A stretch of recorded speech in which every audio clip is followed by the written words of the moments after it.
I was in prison, I was bankrupt. I'm from the Midwest. I was a financial advisor. I started way back in Ohio. I had 4 brothers. I grew up, my dad was the first generation in America. My brothers didn't really think I should do anything but get married, be a wife. So I was an athlete, I did marketing, I was a nerd. In my freshman year, I got pregnant, so lost my track scholarship, had my 2 kids in college. I went to a small Christian university that was very opposed to being a single mom. So I had my kids, raised them, I would breastfeed them in college, in class, graduated in 4 years with honors, and I was doing marketing. So I got my BA in marketing. There's a big contrast happening. There's like a division of like very wealthy and there's poverty. We see it in the streets. We kind of have to take ownership of the fact that we have to like look out for other people and help them, because we never know. Like when I was going through it, I didn't ask for help. So I went from like living in a mansion to like living in my car because I didn't want to ask for help. People do need to kind of reach out, have more community, and like help each other more than ever. And especially you don't know who's a single mom. You don't know who's overcome something. You don't know if they're struggling to survive and they're making this image online because they're trying to really survive. So it's like connect with people, actually build your network, because I think what built me and my success was like my network. Make sure that you're authentic, you provide value, and you serve people. The more you serve and you focus on how you can serve, the more you get back. I was in prison, I was bankrupt.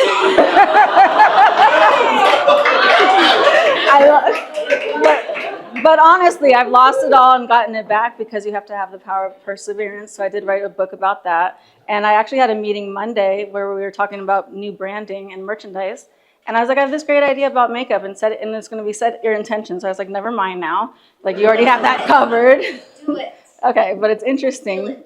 Yeah, for sure. So it's like, I started way back. So thank you for referring me. I started way back in Ohio. I had 4 brothers. I grew up, my dad was the first generation in America.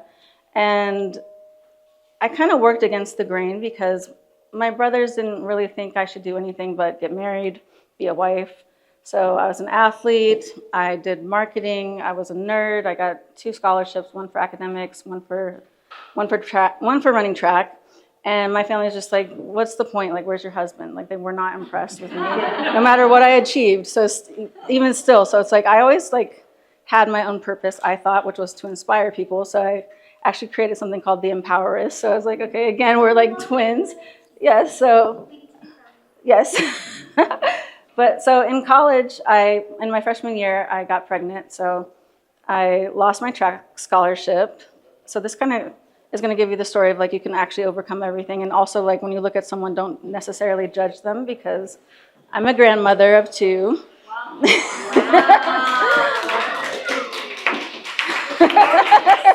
Thank you. So it's like the first thing when you look at someone, you might not think that they have any expertise. You might not think that well, I was told actually by a friend yesterday that they thought that I looked like I had some man marry me and give me money. And I was like, that's so crazy, because I was just introduced as being so humble. And it's like, I think what set me apart is I've stayed true to my humble roots of coming from the Midwest, wanting to inspire people, wanting to overcome. So when I was young, I overcame. My 2 brothers died when I was very young. So I like lost like my family structure. And to me, that was kind of like what gave me strength.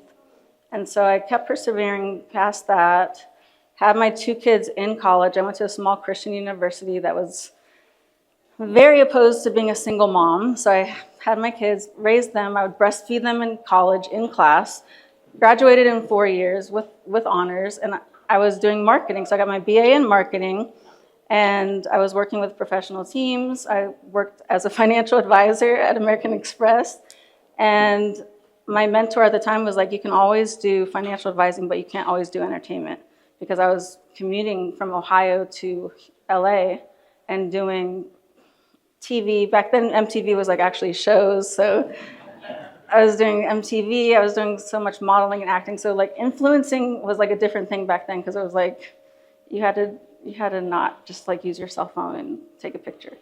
So long story short, it was harder. But I'm also aging myself. So in high school, I was well, actually, if you guys have seen Netflix, like the Dallas Cowboys cheerleaders, I did the NFL cheerleading in high school. So I was one of the youngest to do that. So I wrote 3 books just based on that. And then I wrote a 4th book based on the power of perseverance. So I did all of that before coming here. And then when I came here, I was like, the most important thing to me is to be home with my kids because I'm raising my kids. So I was getting all these offers. I don't know if that audio is like echoing, but that's how I started my agency 22 years ago. So my son's name is Jordan. I was like, Jordan, Michael Jordan back then was very popular. So I was like, Jordan management would be the thing. So I started fielding all the offers to me. And 22 years later, I'm considered the fairy godmother of marketing. So it's like, if you have a brand, you come to me, and it's like, no matter who your wish list is of who you want to book, I bring that person to you. I close the deal. I don't necessarily take credit for it, but I've made over $3 billion for people like behind the scenes. So it's like, thank you. But my purpose always was just to get to like stay home with my kids as much as I could versus having to hustle. So I found a way to hustle strategically. But in that time, I did have those big events. I did do a lot of TV, and then I got very sick. So at the time that I was at the precipice of like the height of my career, I was like, they wanted us, because my family is kind of like the opposite of the Kardashians. So they wanted us to do a show that was on E! And it was about my family and a docuseries on being like a self-made woman, but I got very sick, which you know. And so I lost everything. I was like in a 9,000 square foot house in Hidden Hills, lost everything, took 6 years to come back to life. And so when people look at me, like they have no idea I went through that when they just like look at me. But that's how I started biohacking, which we know we love. And so I always found that what makes you like, what could crush you is actually like what your purpose is. So it's like the power of perseverance, and like purpose over popularity is everything to me. So I started putting everything into my family. So if you know me, you know that my family is like very big on social media. So just like amongst us, it's probably like, I guess 100 million followers, but it's like a very authentic brand. So we just closed some deals that are like, I'm really excited about because it's going to be on Paramount, and it's like a new age of showing authenticity versus how there used to be an age on social media of like bragging and showing like wealth. And now we're in a time where people are struggling and they want to see authenticity. So our family is about to do this show that's like basically the opposite of all of that. So it's like showing healthy male role models, like good family values. My daughter has the Naked Diaries, which actually you might have shot 10 years ago. And it's all about body positivity for women. So that empowerment coming around and like just being true to your vision, your actual authenticity. And I've learned in social media that what makes you different and what makes you powerful is what sets you apart. Because now I think there's a lot of people trying to excel in social media, and they're thinking that they're like shadow banned or something because they're trying to copy other people. So it's like if you kind of stay true to yourself and be unique, that's how you're going to grow. So I think that's like a key nugget for you guys, because I see a lot of people that are like, oh, I think Instagram is dying. And it's like, it's actually because so many people are copying each other. Another thing is people are not using Snapchat. Snapchat is like where there's so much money to be made. And that's kind of like if you're on Instagram, instead you could be putting the same content on Snapchat. And instead of like giving away your content for free, you could be making thousands a day just posting Snapchat spotlights. People thought Snapchat was just like for like sending like nudes, but, but it's really where you make your money now. So I do also a lot of referral deals. So like those are very lucrative, and a lot of people want the referrals, and Snapchat is literally where you should be making your money. So little nugget, but you can make $5,000 a day just posting stories. Helpful.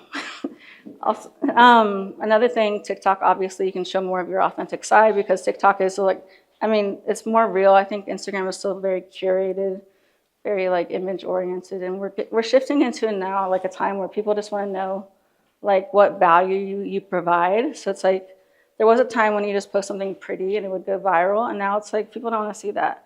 Maybe if you post something pretty, but you put captions of like how you can help people. So hopefully that will help you with some tips. I'm sorry, I'm so dehydrated. I'm like losing my voice. So another interesting thing is like this week, I heard something about break-ins, and I literally had break-ins in my house. So I've kind of been like uprooted myself. And it's like, as an entrepreneur, you do kind of like have to make sure that you push through no matter what. So this week, I literally had someone break in while I was home. So we're living in a time, yeah. So me and my neighbors had that, and it's like, despite that, I'm still here. I was home, I was upstairs, they were downstairs, and I was told that no matter what, like usually when you're home, you don't make it when they break in. So, oh, I got one. Thank you. You gotta drink the black water. Yeah. Is it true? That's the marketing? Yeah. That water's really good. There you go. Thank you. So basically, like, despite the fact that I was like at an Airbnb, we were talking like as I was en route to the mountains to get away because I was like, I just don't feel safe in my home. Like, we're in a time that we don't, like, there's a big contrast happening. There's like a division of like very wealthy and there's poverty. We see it in the streets. And it's like, we kind of have to take ownership of the fact that we have to like look out for other people and help them because we never know. Like, when I was going through it, I didn't ask for help. So I went from like living in a mansion to like living in my car because I didn't want to ask for help. And nobody would look at me and think that, but I think now we're in a time where it's like people do need to kind of reach out, have more community, and like help each other more than ever. So, and especially you don't know who's a single mom. You don't know who's overcome something. You don't know if they're struggling to survive and they're making this image online because they're trying to really survive. So it's like connect with people, actually build your network, because I think what built me and my success was like my network. So over time, I always over-delivered and undersold, always. And so there's people I provide a value for that I didn't ask for anything, but if you talk to them, they'll be like, I can trust her, like I can vouch for her, like friendships for years. So that's an important thing, I think, is to really make sure that you're authentic, you provide value, and you serve people. So the more you serve and you focus on how you can serve, the more you get back. And that's not like, I don't know, there's some people that do a lot of streaming and they just focus on themselves. And I think it's pretty crazy because there are some streamers making hundreds of millions of dollars right now. And that's also a new lane, but it's like, there's a difference between narcissism versus like, I'm doing this because I want to help people.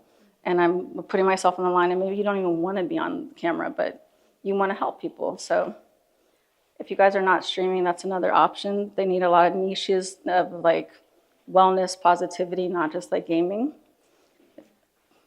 business, anything like that. So it helps you make a lot of money. Yes, you have a question? Yeah, thanks for the nuggets, by the way. You mentioned Snapchat. I want to touch base on that.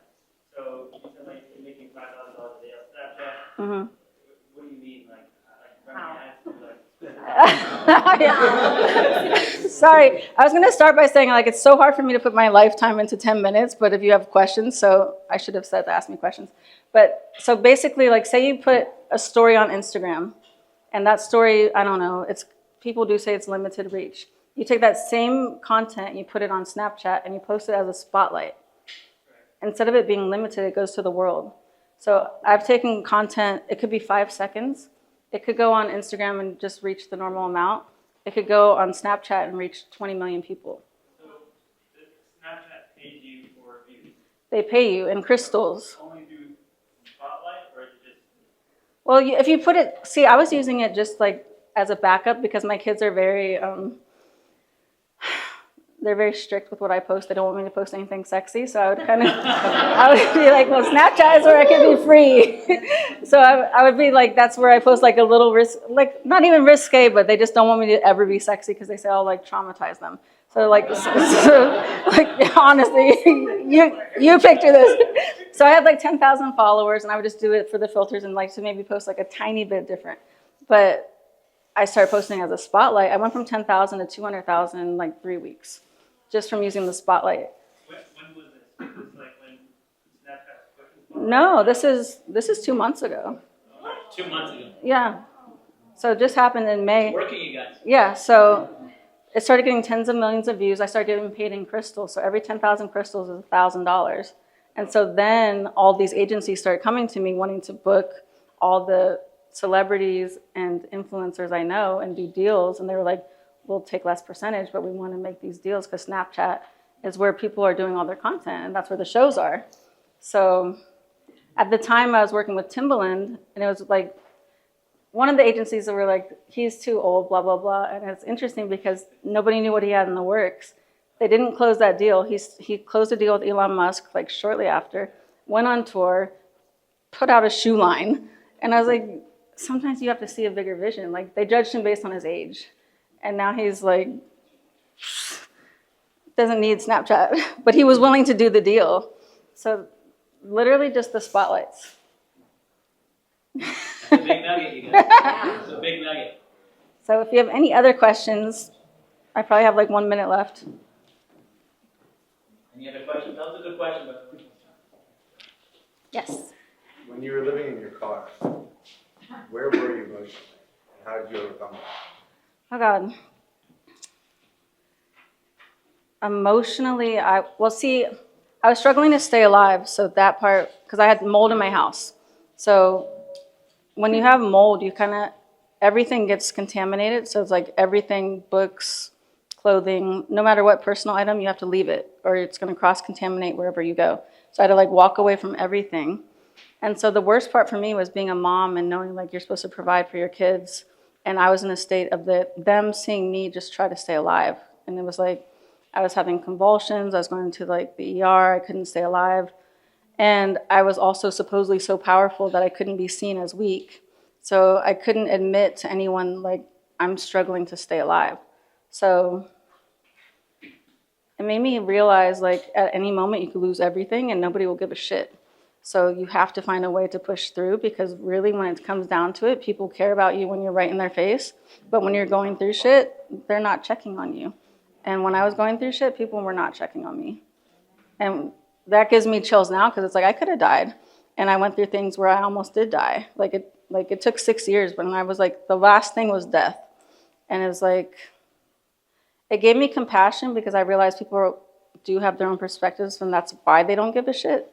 But it also made me realize like you have to push harder because if you don't, nobody's handing it to you. So that made me find new avenues of making it and using social media and marketing and using my referrals because I was like, if I don't do this, my kids won't make it. I won't make it. And then what am I going to do with my kids and my grandkids? Like they'll have nothing because I didn't push. So.